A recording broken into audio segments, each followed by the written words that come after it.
Alors maintenant, on va se lancer dans les escaliers un peu plus compliqués. Comme ça, on les aura à peu près tous vus. Donc, je me remets au niveau 0, j'ai supprimé l'escalier de base, d'accord?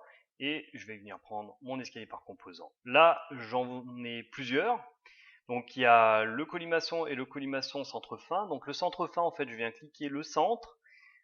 Et ensuite, chaque point de départ et chaque point d'arrivée, enfin le point de départ et le point d'arrivée pour obtenir mon escalier. Ici, je clique le centre et je clique le rayon. Donc celui-là, je le prends, je viens de cliquer. Donc par exemple, volet droite, c'est sur l'extérieur. Et si on regarde bien, plus je mets un grand rayon, moins mon cercle est complet. Tout simplement parce que j'ai un nombre de marches maximal, d'accord, qui est fixé en fait. Si je le positionne, que je valide, je vais en 3D. Voilà, j'ai déjà mon escalier en colimaçon qui s'est dessiné. Vous voyez, l'escalier en colimaçon, c'est relativement simple. Si je veux le modifier, je clique dessus, je dis modifier l'escalier, par exemple. J'ai envie qu'il soit, voilà, avec des marches un petit peu plus larges. Donc si vous les faites trop petites, il risque de vous dire qu'elles sont trop petites. Et plus larges, ça ne dérange pas. Voilà les marches plus larges. D'accord. Il faut quand même faire attention à ce qu'on fait. Donc le colimaçon, c'est fait. Maintenant, on va se lancer dans le quart tournant balancé, d'accord, et tiens, j'ai envie de le placer là. Donc si j'ai envie de le placer sur le côté, il faut bien évidemment que je me mette en volet gauche, d'accord. Voilà, je viens placer mon premier point, et il m'a placé automatiquement mon escalier. J'ai placé un point, c'est tout. Donc si je veux qu'il vienne toucher ici, je clique dessus, je prends mon carré, et je l'amène à toucher là, d'accord. Je valide, et voilà. L'inclinaison de ce garde-corps ne peut pas être parallèle à volet l'escalier. C'est une information, hein. Des fois il vous donne des informations, mais il le fait quand même. Donc ça veut dire que quand vous modifiez vos escaliers, vous allez tomber des fois sur ce genre de problème.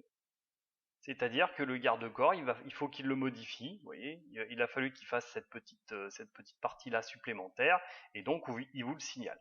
Mais en tout cas, il l'a très bien fait. Là, si je clique dessus et que je change mon garde-corps au mur, hop, il me remet un avertissement parce que c'est discontinu.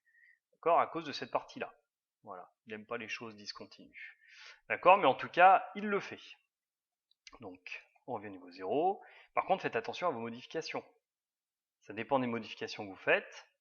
Ça peut devenir très, très problématique. D'accord. Donc, modifier l'escalier. Si par exemple, je veux ça plus loin, vous voyez, il me... Hop là, que je le valide. Et voilà, l'extrémité supérieure de l'escalier dépasse. Donc faites attention, les escaliers sont très dirigistes, c'est-à-dire qu'il y a déjà beaucoup de caractéristiques qui sont mises, donc quand on en dessine un, il faut faire attention. Le dernier escalier, c'est bien évidemment l'escalier en U, et là vous voyez, c'est la même chose, quand je viens cliquer, il se positionne. Et celui-là, pour le modifier, c'est la croix et la bannière. Hein. C'est-à-dire que si je tente de modifier ça, voilà, il met une erreur.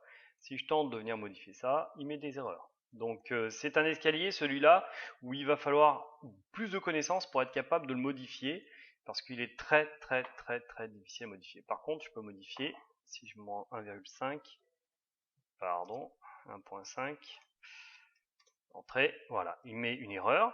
Par contre, si je lui mets du 0.5, eh ben, il me met des erreurs aussi. Donc tout ce que vous allez vouloir modifier dessus va vous provoquer des erreurs. Hein. Donc cet escalier-là, il faudra aller un peu plus loin dans la compréhension du logiciel pour le faire. Par contre, l'escalier qu'on va faire nous, c'est un escalier droit, mais avec un palier. Alors comment on fait un palier? Je viens cliquer mon escalier, d'accord. Donc là, je suis justification gauche, on va se mettre à les centres. Voilà. Donc je viens cliquer par exemple, je vais faire 8 contre-marches, et ensuite je démarre un petit peu plus loin, où je veux, et je dessine les marches restantes. Je valide. Il me dit la traversée discontinue, encore une fois. Je viens voir en 3D ce que ça donne. Et donc la traverse en effet est discontinue ici. Hein. On voit que là, on a discontinuité. Mais il l'a quand même dessiné. Donc vous voyez, il m'a fait un palier. Donc du coup, moi, je veux que mon palier soit sur le bord. Voilà, je supprime. Escalier par composant, donc le droit, ça me va très bien. Je vais prendre le volet droit. Je commence à le dessiner, d'accord, sur, tiens, 6 contre-marches. Et ensuite, je viens recommencer ici et je finis. D'accord, là, si je valide, il va mettre le message d'erreur comme d'habitude. Mais si je regarde en 3D, mon escalier est bien fini. D'accord? C'est juste qu'ici, on a une discontinuité. Donc si je reviens dans le niveau 0, je clique dessus et que je modifie, je peux déplacer cette partie-là. Valider.